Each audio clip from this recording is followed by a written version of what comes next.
नमस्कार, मैं हरी। आप देख रहे हैं डिजिटल न्यूज झारखंड। आइए जानते हैं झारखंड के प्रमुख खबरों के बारे में। इससे पहले से छोटी सी निवेदन कि अगर आप चैनल में नए हैं तो चैनल को सब्सक्राइब अवश्य कर लें ताकि झारखंड की हर छोटी बड़ी खबर आप तक पहुंचा सकें। काम करते समय मजदूरों की मौत पर मिलने वाले अनुदान में बड़ी कटौती। अब सिर्फ इतने लाख का ही मिलेगा अनुदान। दरअसल आपको बता दूं, भवन निर्माण एवं संबंधित अन्य निर्माण कार्यों में संलग्न निबंधित मजदूरों की आकस्मिक निधन पर उनके आश्रितों को मिलने वाले अनुदान की राशि में संशोधन किया गया है। एक मामले में जहां अनुदान की राशि में कटौती की गई है तो एक मामले में वृद्धि भी की गई है। आपको बता दूं, श्रम नियोजन एवं प्रशिक्षण विभाग ने इस संबंध में अधिसूचना जारी कर दी है।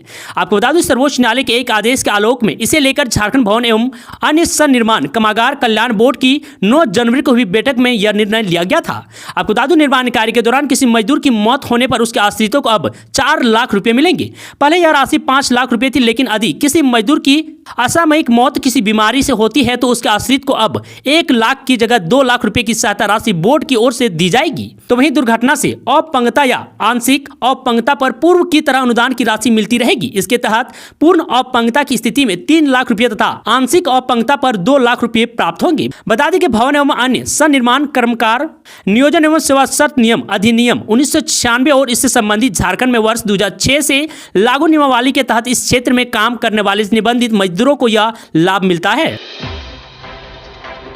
बीजेपी सांसद आदित्य साहू ने ममता बनर्जी पर मुस्लिम तुष्टीकरण का लगाया आरोप। कहा, पिछड़ों का आरक्षण छीनकर मुसलमानों को दिया।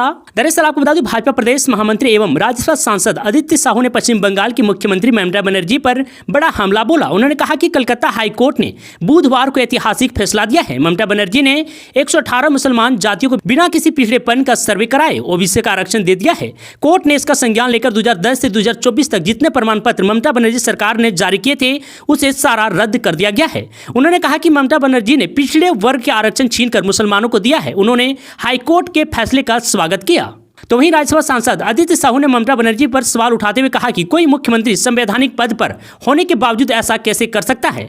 तो वहीं आदित्य साहू ने कांग्रेस को भी आड़े हाथ लेते हुए कहा कि ठीक इसी तरह कांग्रेस पार्टी भी तेलंगाना और कर्नाटक में ओबीसी के आरक्षण पर डाका डालने का काम कर रही है। बंगाल में ममता बनर्जी ने SC/ST के आरक्षण पर डाका डालकर उनका हक मुसलमानों को दे रही है। भाजपा इसका विरोध करती है क्योंकि संविधान धर्म के आधार पर आरक्षण की कोई अनुमति नहीं देता है।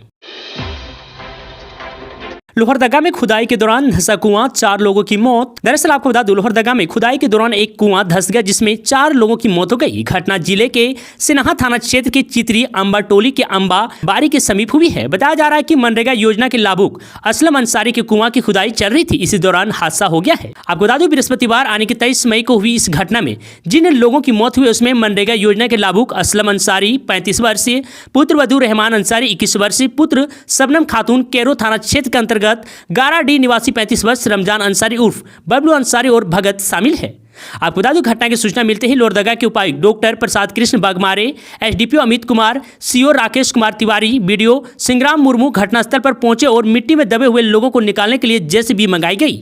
तो वहीं बड़ी संख्या में लोग पहुंचे और बचाव कार्य की मदद शुरू कर दी, लेकिन मजदूरों की जीवित निकालने में सफल नहीं मिली। इस घटना के बाद क्षेत्र में गम का माहौल है। जिला प्रशासन ने कहा कि मृतकों के परिजनों को सरकार की ओर से हर संभव मदद की जाएगी। सभी शवों को पोस्टमार्टम के लिए सदर अस्पताल भेज दिया गया है। हेमंत सोरेन पर होटल में रेप का आरोप लगा, महिला ने कराई FIR, निशिकांत दुबे का दावा। दरअसल आपको बता दूं, गोड्डा से भाजपा प्रत्याशी और भाजपा नेता निशिकांत दुबे ने झारखंड के पूर्व मुख्यमंत्री हेमंत सोरेन पर कई गंभीर आरोप लगाए हैं। मौजूदा सांसद ने आरोप लगाया कि झारखंड मुक्ति मोर्चा के नेता जेल में फोन का इस्तेमाल कर रहे हैं और भाजपा के लोगों को धमकाया जा रहा है। उन्होंने महिला सुरक्षा पर कल्पना सोरेन के आरोपों का जवाब देते हुए दावा किया है कि हेमंत सोरेन के खिलाफ एक महिला ने रेप का केस किया है। आपको बता दूं कि निशिकांत दुबे ने न्यूज एजेंसी ANI से बातचीत में आरोप लगाया कि हेमंत सोरेन जेल में फोन का इस्तेमाल कर रहे हैं। उन्होंने कहा कि भाजपा के लोगों और भाजपा के बाहर के लोगों को लगातार धमकी दी जा रही है।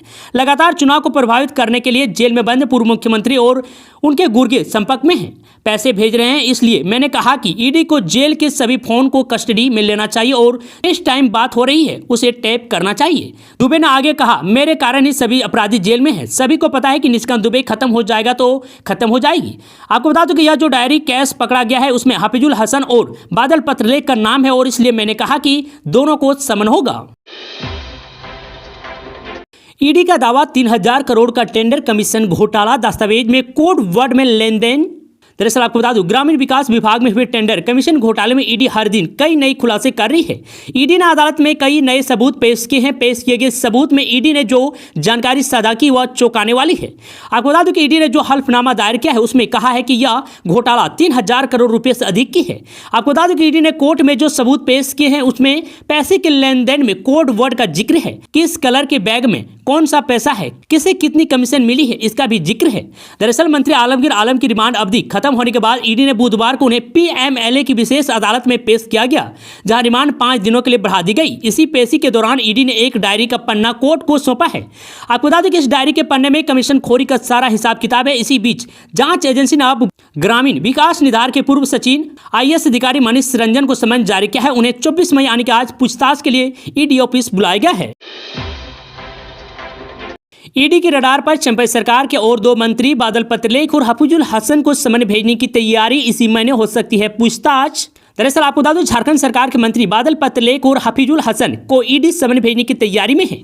इसी महीने ईडी उन्हें पूछताछ के लिए बुला सकती है। इन दोनों मंत्रियों से सवाल करेगी। बताया जा रहा है कि ईडी ने यह समन टेंडर कमीशन मामले में किया जा सकता है।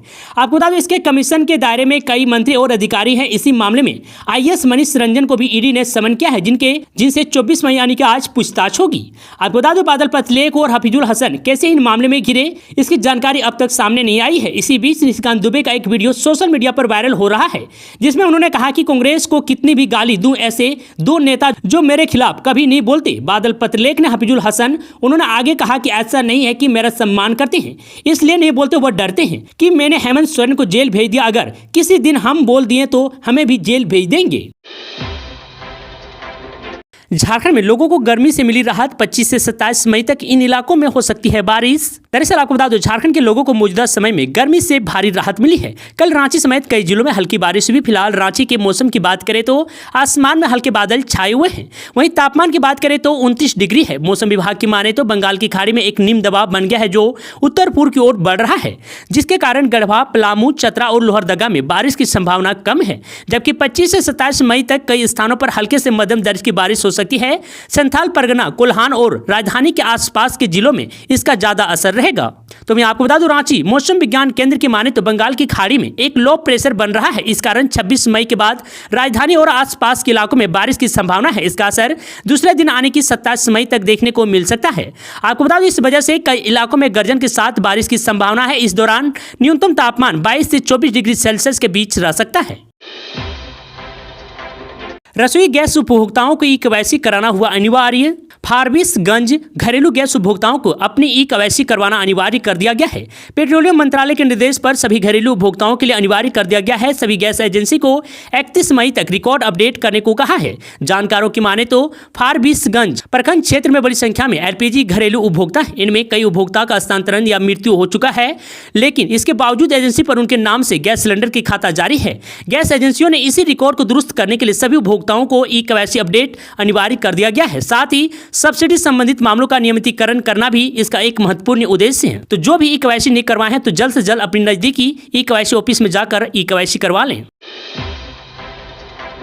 दलितों पिछड़ों की विरोधी है कांग्रेस, राहुल ने स्वयं स्वीकारा। शिवराज सिंह ने टीएमसी पर भी किया पलटवार। दरअसल आपको बता दें, सिस्टम को पिछड़ी जातियों के खिलाफ बताकर कांग्रेस नेता राहुल गांधी ने तो मोदी सरकार को घेरने की कोशिश की, लेकिन भाजपा अब उन्हीं के हथियार से पलटवार कर रही है। मध्य प्रदेश के पूर्व मुख्यमंत्री शिवराज सिंह चौहान ने कहा कि भाजपा हमेशा कहती थी कि कांग्रेस गरीब, दलित, आदिवासी और पिछड़ों की विरोधी है। अब इसे स्वयं राहुल गांधी ने स्वीकार कर लिया है। आपको बता दें, शिवराज सिंह ने पश्चिम बंगाल में अल्पसंख्यकों को दिए गए ओबीसी आरक्षण रद्द किए जाने के कलकत्ता हाईकोर्ट के निर्माण को भी हमले का आधार बनाया है और कहा कि तुष्टीकरण ही कांग्रेस और टीएमसी जैसी पार्टियां को खुराक पानी है। इससे बिना यह पार्टियां एक दिन भी नहीं चल सकती। तो वहीं नई दिल्ली में पत्रकारों से बातचीत में शिवराज सिंह चौहान ने कहा कि कल बुधवार को राहुल गांधी ने बड़ा सच स्वीकार किया। स्वयं कहा कि पूरा सिस्टम लोअर कास्ट के खिलाफ है। मैं अंदर रहकर सिस्टम को देख चुका हूं, मतलब पंडित जवाहरलाल नेहरू, इंदिरा गांधी, राजीव गांधी और बाद में मनमोहन सिंह के सिस्टम को राहुल गांधी ने अंदर कर देखा है।